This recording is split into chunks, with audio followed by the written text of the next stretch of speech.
Hi friends, welcome back.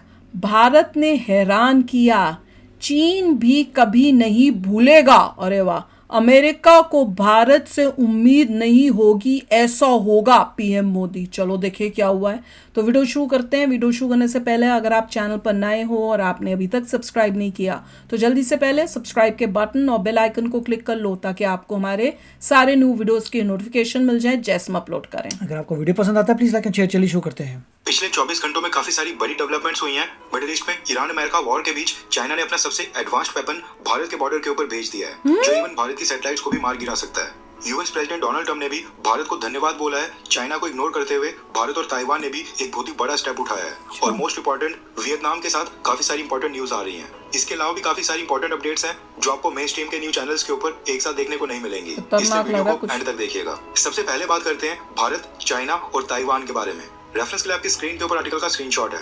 News निकल कर आ रही है कि ताइवान के विदेश मंत्रालय के आमंत्रण के ऊपर भारत सरकार ने एक क्रॉस पार्टी डेलीगेशन ताइवान की यात्रा के ऊपर भेजा है। ये डेलीगेशन 4 मई को ताइवान पहुंचा है और 9 मई तक ये ताइवान में वहां की गवर्नमेंट के साथ मीटिंग्स में हिस्सा लेंगे और अलग अलग सेक्टर्स पे दोनों देशों के संबंध कैसे मजबूत करने हैं उसके ऊपर चर्चा करेंगे। ये जानकारी खुद ही ताइवान के विदेश मंत्रालय ने दी है और भारत के विदेश मंत्रालय ने अभी तक इसके ऊपर कुछ नहीं बताया था। ताइवान बता नहीं रहे थे, कोई बात नहीं। की प्रेस रिलीज के अकॉर्डिंग भारत से जो डेलीगेशन ताइवान गया है उसमें भारतीय जनता पार्टी यानी कि बीजेपी, कांग्रेस पार्टी, शिवसेना और नॉर्थ ईस्ट से एनपीपी पार्टी के लोग भी शामिल हैं। ओह अच्छा। ताइवान के अकॉर्डिंग ये विजिट दोनों देशों के बीच डेमोक्रेटिक टाइज को प्रमोट करने, उसके बाद human rights, bilateral trade, technology, education और कल्चरल टाइज को मजबूत करने के लिए किया जा रही है ताकि दोनों देशों के रिलेशंस और भी मजबूत हों। ताइवान की गवर्नमेंट का कहना है कि वो भारत को अपने लिए बहुत ही इंपॉर्टेंट देश मानते हैं और चाहते हैं कि भारत के साथ रिलेशंस और भी ज्यादा मजबूत हों। ये कहना है ताइवान के विदेश मंत्रालय का। इंटरेस्टिंग बात यह है कि भारत से क्रॉस पार्टी डेलीगेशन ताइवान भेजा गया है जिनकी विजिट 4 मई को स्टार्ट भी हो गई है, लेकिन हमारे विदेश मंत्रालय ने ना इसकी जानकारी पब्लिक में दी है और ना चुपचाप जाके करके आना चाहते थे कि ज्यादा शोर शराबा ना हो, पर अपनी मीडिया ने बता ही दिया। इसको प्रमोट किया जाए। हम मतलब उनको भी पता इसलिए चला क्योंकि ताइवान वालों ने बता दिया। हो सकता है कि भारत सरकार चाइना के साथ डायरेक्ट कन्फ्रंटेशन को अवॉइड करती हो। इनडायरेक्टली अंदर ही अंदर से ताइवान के साथ हम करना तो ऐसी चीज चुपचाप कर लो।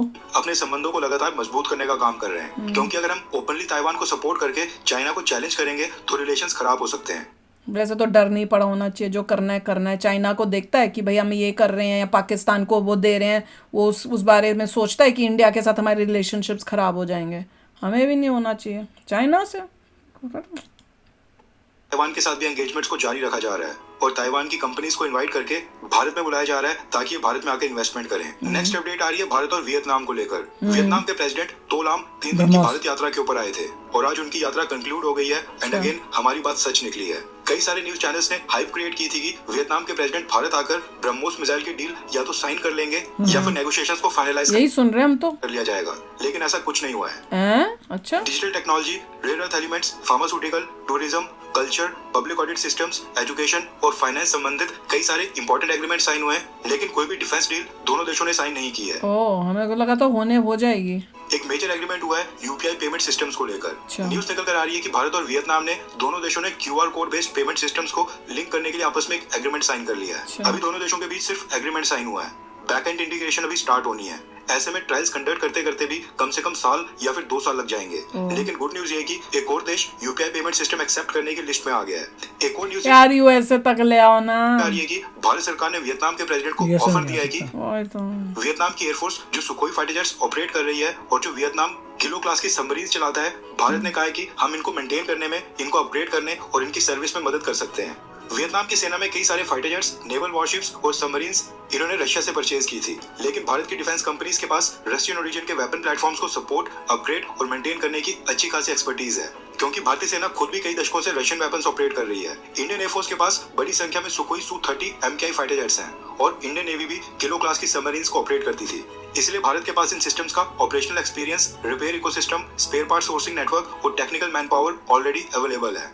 और दूसरी तरफ एक इंपॉर्टेंट एस्पेक्ट ये भी है कि यूक्रेन वॉर के बाद रशियन डिफेंस सप्लाई चेन के ऊपर काफी प्रेशर पड़ गया है। वही मैं बोलने वाली थी। स्पेयर पार्ट्स लगातार डिले हो रहे हैं। तो बेटर इंडिया की और लॉजिस्टिक्स इश्यूज की वजह से रशिया अपने हर कस्टमर कंट्री को वेपन सपोर्ट नहीं दे पा रहा है। इसी वजह से भारत के लिए एक सुनहरा मौका सामने आ रहा है, क्योंकि हम खुद ही तो रशियन वेपन सिस्टम्स को लोकली मेंटेन और पार्शियली मैन्युफैक्चर भी कर रहे हैं। साथ साथ हम दूसरी कंट्री से कमाई भी होगी, कुछ कंट्रीज को भी सपोर्ट एक्सटेंड कर सकते हैं। एक और न्यूज ये भी आ रही है कि लोगों को जॉब भी मिलेंगी। भारत ने वियतनाम को $500 मिलियन की क्रेडिट लाइन भी एक्सटेंड कर करने का ऑफर हेलो क्रेडिट लाइन क्यों देते हैं हम?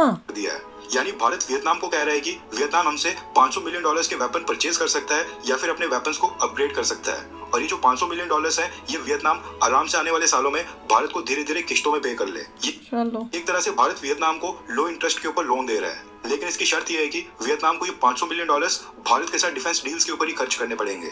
चलो भारत और वियतनाम ने 12 पेट्रोलिंग शिप्स की डील के ऊपर भी नेगोशिएशन स्टार्ट कर दिए हैं, जो कि अभी फाइनलाइज नहीं हुई हैं। खास बात यह है कि वियतनाम का साउथ चाइना सी में काफी स्ट्रांग होना ये भारत के लिए भी जरूरी है, क्योंकि वहां पर वियतनाम का चाइना के साथ काफी लंबा मैरीटाइम डिस्प्यूट है।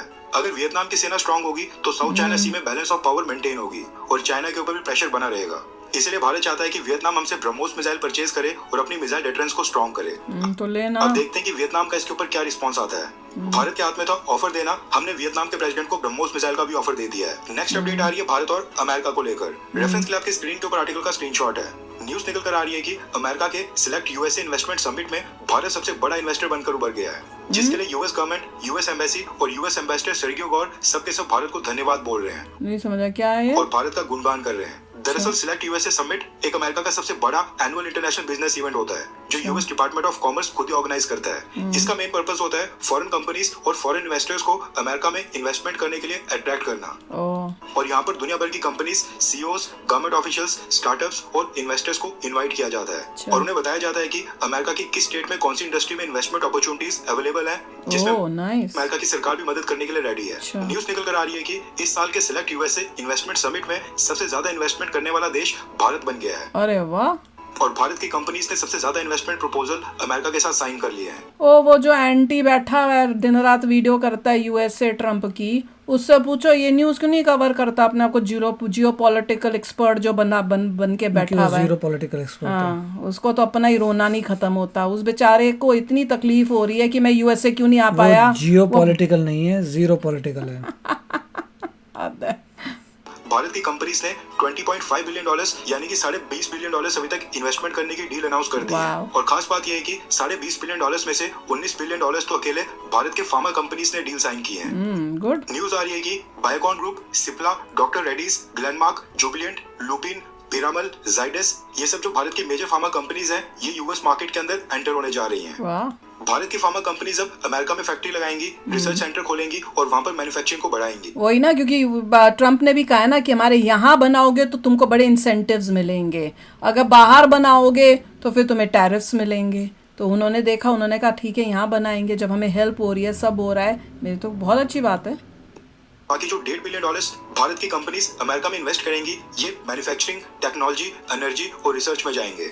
और जो भारत की फार्मा कंपनीज अमेरिका में इतनी हेवीली इन्वेस्ट कर रही हैं, इसके पीछे भी एक मेजर रीजन है। भारत की फार्मा इंडस्ट्री केवल 50 से 60 बिलियन के अराउंड है, जबकि अमेरिका की फार्मा इंडस्ट्री 700 बिलियन से बड़ी है, यानी कि भारत से 12 से 13 गुना ज्यादा है। अभी तो भारत की फार्मा कंपनीज भारत में मेडिसिन को मैन्युफैक्चर करके अमेरिका एक्सपोर्ट करती हैं। और ये बात सच है कि दुनिया की सबसे बड़ी फार्मा मार्केट होने के नाते यूएस मार्केट को इग्नोर नहीं किया जा सकता है। मसला ये है कि डोनाल्ड ट्रम्प के आने के बाद दूसरी कंट्री से फिनिश्ड मेडिसिन और ड्रग्स अमेरिका में इंपोर्ट करना काफी डिफिकल्ट हो गया है। वही मैंने कहा था ना अभी, टैरिफ्स इसलिए जो इन्वेस्टमेंट अनाउंस की गई है, इसमें 90% भारत की फार्मा कंपनीज हैं, क्योंकि अमेरिका में फैक्ट्री लगाने से भारत की कंपनीज को यूएस एफडीए का अप्रूवल जल्दी मिलेगा। वही। और ज्यादा स्क्रूटिनी नहीं होगी। नहीं, और साथ में यूएस में बनेगा तो बाकी देश भी बड़ी जल्दी ले लेंगे कि भैया अच्छी क्वालिटी की बना रही है ये कंपनीज। अब ये ना सिर्फ यूएस गवर्नमेंट और डोनाल्ड ट्रम्प एडमिनिस्ट्रेशन बल्कि भारत सरकार के लिए भी एक बहुत ही बड़ी डिप्लोमेटिक विन है। अमेरिका के साथ ट्रेड टेंशंस के बीच भारत से $20 बिलियन की इन्वेस्टमेंट अमेरिका में जाना, ये भारत की सॉफ्ट पावर को बढ़ाने का काम करेगा, क्योंकि भारत की इन्वेस्टमेंट से अमेरिका में जॉब क्रिएट्स होंगी, वहां पर ज्यादा लोगों को नौकरी मिलेगी, जो इस समय डोनाल्ड ट्रम्प का एम है। इसके साथ ही भारतीय कंपनीज बाहर से पैसा कमाएंगी तो भारत का फॉरेक्स रिजर्व्स भी बढ़ेगा, टेक्नोलॉजी वापस भारत आएगी और भारत की ग्लोबल इमेज भी इंप्रूव होगी। नेक्स्ट अपडेट आ रही है भारत और चाइना को लेकर। यहाँ कुछ खतरनाक लग रहा है। रेफरेंस के लिए आपकी स्क्रीन के ऊपर आर्टिकल का स्क्रीनशॉट है। न्यूज निकल कर आ रही है कि चाइना ने अपना सबसे advanced missile defence system HQ-29 Bharat के साथ लगते बॉर्डर के ऊपर तिब्बत रीजन में डिप्लॉय कर दिया है। ओह, देखो तो सही। चाइना का दावा है कि उनका ये जो MQ-29 सिस्टम है, ये किसी भी देश की लो अर्थ ऑर्बिट सैटेलाइट्स तक मार गिरा सकता है। लो अर्थ ऑर्बिट के साथ साथ इसके बारे में कहा जा रहा है कि ये मैक 6 से लेकर मैक 10 की स्पीड के साथ हाइपरसोनिक इंटरसेप्टर्स भी फायर कर सकता है। इससे पूछो वहाँ पे क्यों डिप्लॉय कर रहा है? यानी ये हाइपरसोनिक मिसाइल्स को हिंदी चीनी भाई भाई नहीं है, इंटरसेप्ट कर सकता है। चाइनीज डिफेंस एक्सपर्ट्स का कहना है कि उनका ये MQ-29 मिसाइल डिफेंस सिस्टम न सिर्फ भारत के S-400 मिसाइल डिफेंस सिस्टम से कई गुना ज्यादा एडवांस्ड है, अच्छा, बल्कि इसका कंपैरिजन रशिया के S-500 मिसाइल डिफेंस सिस्टम के साथ किया जाना चाहिए। अच्छा, चाइना के अकॉर्डिंग इसकी रेंज 600 किलोमीटर की है और चाइना के डिफेंस एक्सपर्ट्स का कहना है कि ये न सिर्फ भारत की ब्रह्मोस मिसाइल बल्कि भारत की जो अग्नि 5 मिसाइल है उसको भी डिटेक्ट और रोकने में सक्षम है। इसे बोलते हैं चलो फिर करते हैं 2-2 हाथ, रेडी हो, तैयार हो। खास बात यह है कि चाइना ने ये MQ हम लोग अपनी वो कौन सी मातृभूमि बैटल ऑफ गलवान को चेंज करके मातृभूमि रख रहे हैं कि भाई हमें रिलेशनशिप्स नहीं खराब करने चाइना से, और चाइना बोलो वो तो दूर की बात है, वो तो सीधे इसको डिप्लॉय कर दिया हमारे बॉर्डर के पास। हद ही है यार। पिछले साल सितंबर 2025 में ही अनवील किया था। इसको पिछले साल की बीजिंग की मिलिट्री परेड में पहली बार ऑफिशियली लॉन्च किया गया था। यानी लॉन्च करने के बाद अब ये सेना के अंदर इंडक्ट हो गया है और सबसे पहले भारत के साथ लगने वाले बॉर्डर के ऊपर वही तो डिप्लॉय किया गया है, जो प्रूव करता है कि ऑपरेशन सिंदूर के बाद चाइना भारत को बिल्कुल भी लाइटली नहीं ले रहा है। देख लो। वैसे आपको क्या लगता है कि क्या ये जो चाइना का MQ-29 मिसाइल डिफेंस सिस्टम है, क्या ये भारत की ब्रह्मोस मिसाइल को रोक पाएगा? तभी कहती हूँ सबसे ज्यादा डेंजरस जो है जिसके हमें अलर्ट रहना है वो चाइना है। पर क्योंकि कई लोगों को बनाने होते हैं यूट्यूबर्स को टीचर और सोचते हैं वो जो बोल रहा है वो सच बोल रहा है, वो पता नहीं कितना ज्ञानी है। वो जो पढ़े लिखे जब सुनते हैं ना उसको उनको पता चल जाता है कितना वो ज्ञानी है और कितना बेवकूफ बनाता है। खतरनाक बात है कि चाइना क्लेम कर रहा है कि वो ब्रह्मोस को इंटरसेप्ट कर सकता है। Very unfortunate. चेक होगा मगर जो भी है, मगर इंडिया को और इसका मतलब लीथल और कह रहे S-400 से भी बेटर S-500 का मुकाबले से या उससे भी बेटर है वो, ये बोल रहा है। सोचो, और सबसे पहले डिप्लॉय भी कर रहा है कहाँ? इंडिया की तरफ। ये देखो उसका क्या इंटेंशन है, क्या इरादे हैं, उसी से पता चल जाता है। अग्नि 5 को स्ट्रॉन्ग करना है, बेटर करना है कि हीरो इंटरसेप्ट ना कर पाए। बिल्कुल, बहुत इंपॉर्टेंट है। तो चलो यार, आप भी शेयर करना अपने थॉट्स। चलते हैं, मिलेंगे नेक्स्ट वीडियो में बहुत ही जल्द। Till then take care and bye bye. तो अगर आप मेरे इस चैनल पे नए हो तो जल्दी से सब्सक्राइब के बटन को हिट करो और बेल आइकन को क्लिक करो ताकि आपको मेरा जब नया वीडियो मैं लगाऊं आपको उसके बारे में जल्दी से पता चल जाए।